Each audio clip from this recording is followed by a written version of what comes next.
We've waited almost 3 years for the Ironman World Championships, and we've been pretty excited and a little bit anxious ahead of this new location in St. George, Utah, and my goodness, it has delivered. Yeah, what an exciting day of racing, I think you'll agree. So let's look into everything that happened at the Ironman World Championships.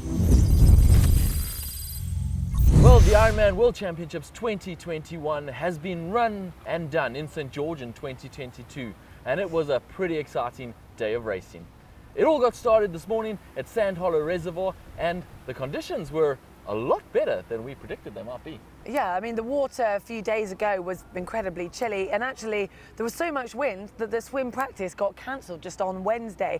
So to arrive this morning to a nice calm water that actually warmed up by a few degrees, I think the pros were, well, all the athletes were pretty stoked. Yeah, it was a very mild morning, but that obviously meant things heated up a lot during the day. Right now, the wind is blowing quite hard as the age groupers are still racing, but there was very little wind to speak of for the entire pro race. So let's take a look at what happened in the pro race. Well, the day kicked off at 6:15 this morning with the men's race. 5 minutes later, followed by the women's. And we're going to start by looking at that women's race. And it was Hayley Chura who made a bold move and basically swam out on her own to come out of the water almost 2 minutes ahead of Vanilla Langridge and Lisa Norden, who are known for being strong swimmers.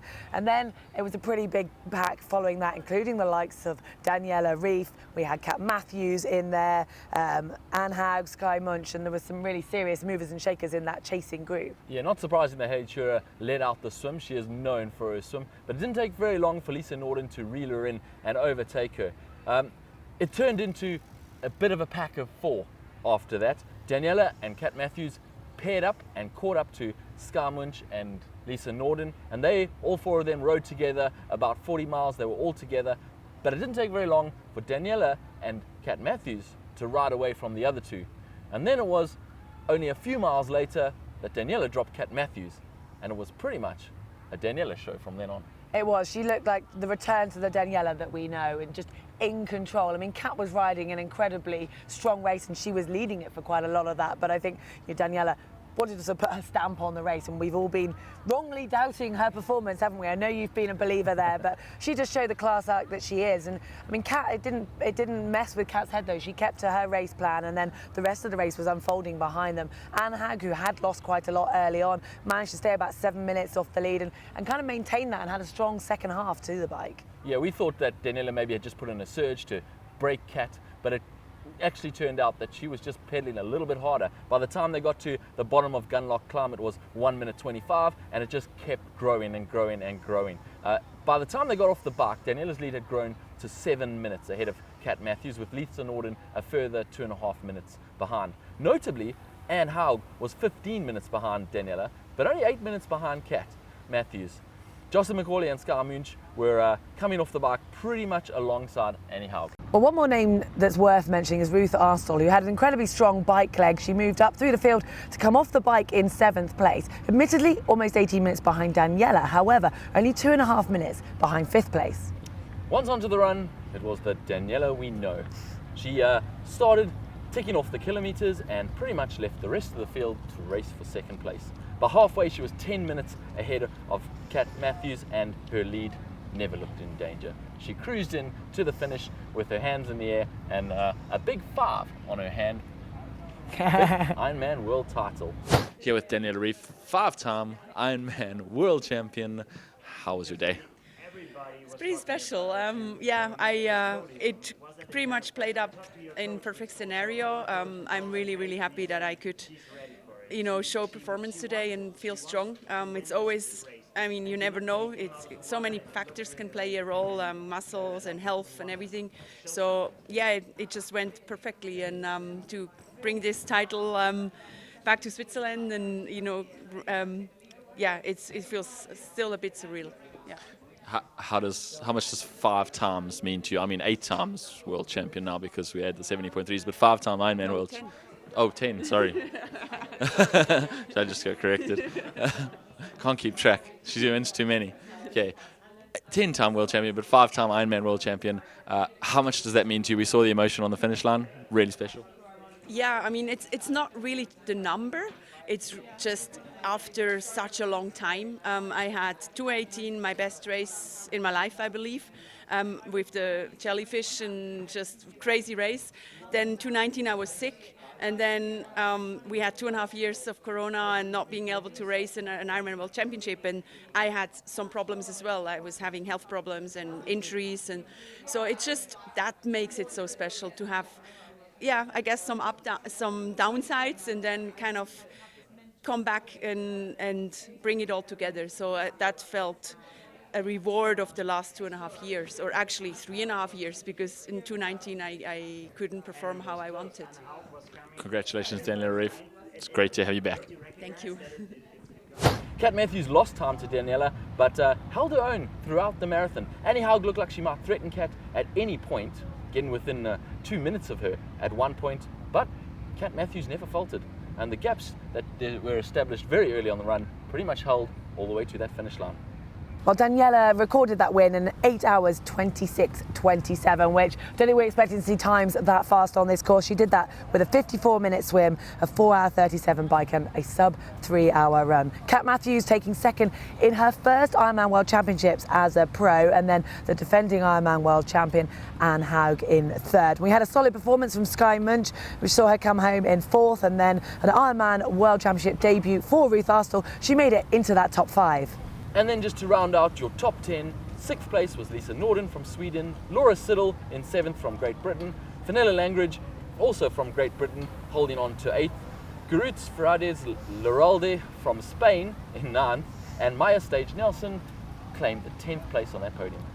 Now, I think it's fair to say that ahead of this race, we were maybe unsure what was going to happen. We'd had quite a few major dropouts like Lucy Charles-Barkley and Laura Philipp, but my goodness, it did deliver. We didn't, I don't think, expect to see 2 previous world champions on the podium, one at the top, and newcomer Kat Matthews, who's going for that sub-8 performance. I mean, just a class podium, and we were treated to an awesome race.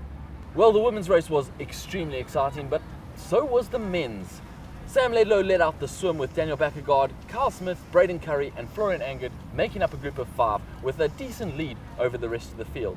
Christian Blumenfeld had a fast transition, but he was over 2 minutes down, and a few other guys formed a main pack about 4 minutes 30 down from those first 5 guys, and that's pretty much how it stayed for most of the ride. Well, that chasing group included some Uber bikers, the likes of Lionel Sanders, Sebastian Keeney and Cam Worth. And I think with that pedigree, we really expected to see the gap starting to get closed. But those 5 who'd made that breakaway at the front just worked together. We saw Carl Smith doing a lot of the work on the front, but they were very much trying to rotate when they could. And it was doing a good job. There wasn't much closing coming on. So when it came before Gunlock Drive at the 125k mark, there was 5 minutes and 7 minutes back for those chasing groups. The front group of Carl Smith, Braden Curry, Daniel Bakkegaard and Florian Angert and Sam Ledlow were all still together. But behind them, that chase group had closed a little to around 4:20 down, led by Cam Worth with Lionel Sanders and Christian Blumenfeld in that mix. Yeah, so with some pretty class acts, it meant we were in for a very exciting marathon. We had 13 men within 10 minutes, and Carl Smith was the man of the first quarter of that marathon, wasn't he? He looked really in control, and I think a lot of people were saying, who is this debut performer at his first Ironman World Championships? But sadly, the wheels did start to come off. I think maybe that work he'd done on the bike started to eat into his legs, but it was his teammate, his countryman, Braden Curry, who then took the lead and looked like New Zealand were maybe still in with a chance. But then there was one man who was starting to very rapidly eat through the field. Yeah, Christian Blumenfeld was making his move. Yeah, that's right. By halfway, Christian Blumenfeld had run his way into second, only 2 minutes 27 off the leading Braden Curry and everyone else behind him. The rest of that lead 5 were hanging tough, but there was another man coming from behind them, currently in 7th place, and he was eating up the time. He was breathing down their necks the whole way, and it was Lionel Sanders. At each of the next timing splits, it seemed like Lionel Sanders moved up a place with each split. And at the same time, Christian Blumenfeld was closing that gap to Braden Curry in front. And at 30 kilometers, Christian Blumenfeld took the lead of the Ironman World Championships. Yeah, I think it was a done deal for Christian by that stage. He looked incredibly strong when we saw him go past and just opening up that gap. But there was still another race going on. It looked like Braden Curry had enough of a buffer. Lionel Sanders had another idea though, and it was in those final few 100 meters that Lionel managed to pass Braden. He'd had an incredibly strong run. So Christian went away with it. An incredible performance by the Olympic champion. Yep, Christian took that win in an impressive time. A 49.50 swim, a 4.18 bike, and rounding it out with a 2:38.01 marathon, which is fast, for a total time of 7 hours 49.16, which is within 2 minutes of the Kona record. Now, everyone spoke about before this race how really hard this course was going to be, and they've gone faster than Kona despite more than twice the amount of climbing on the bike leg. It was quite phenomenal performances here today. And then making up the rest of the top 10, we had Chris Leiferman finishing in 4th, Florian Angert 5th, and then an incredible performance by Leon Chevalier, qualifying in his very first Ironman and competing in his very first Ironman World Championships to finish 6th. I mean, just an incredible performance by the Frenchman. Daniel Baekkegard paying for some of that work he did on the bike early on, but an impressive 7th. Sam Laidlow in 8th, and then David McNamee running up through the field to make it into 9th place. And rounding out the top 10, an incredible performance by Ben Hoffman just 2 weeks after winning Ironman Texas. Yep, a very solid day for all of those guys, and we were very impressed. We were quite impressed with the whole day, actually. In fact, we took a little break in between the swim and coming down here to watch the rest of the race, and we ended up kind of getting sucked onto our couch because we couldn't pull ourselves away from the coverage because it was so exciting throughout that whole bike ride. Eventually we did, and we came down here, and we're glad we did because there was quite a lot of crowds on the race course. It was really well hosted by St. George. It's quite an atmosphere here, isn't it? Yeah, and as much as the run was probably horrible for all of the athletes, it was great for us as spectators because it was out and back 4 times, so we could see so many of the athletes, and we were definitely getting fan, girl and guy moments. Well, I was anyway, and hence part of the reason that you could hardly hear my voice. It was a very hot day out there, however, and the wind is picking up now, so we're going to go and hide from the wind. Some of those age groupers out there are still fighting it, so we might take a little break and then go and cheer them on. Thanks for watching our review of the Ironman World Championships. Remember to give it a thumbs up if you've enjoyed this, and subscribe to GTN for more triathlon content.